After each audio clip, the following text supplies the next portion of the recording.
hrozná myšlenka. Profesore, prosím. Dobrá. Musíme předstírat city, potom ty city předstírat budu.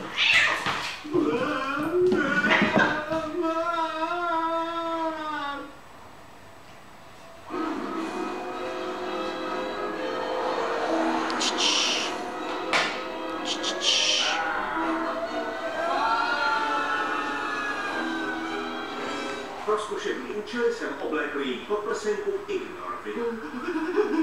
Ovladač na roboty je ukrytý tady v levém košíčku. Žádné strachy. Mé zázračné prstíky tohle kouzlo pořád ovládají. Abychom unikli robotickým komandům smrti, odvezeme matku na chotu.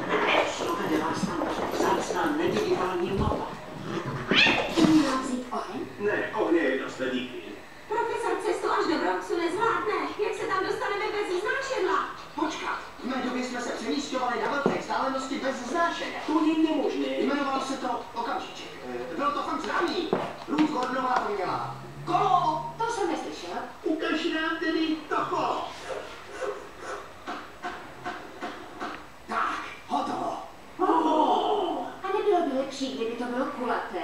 Je to můj vynález, tak bude po mně. Ještě nějakou tažnou sílu a pojedem.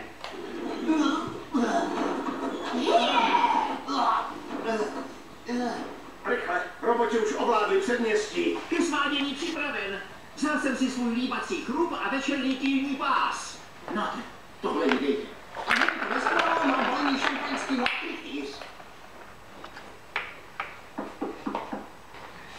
Koho mi to sem čerti?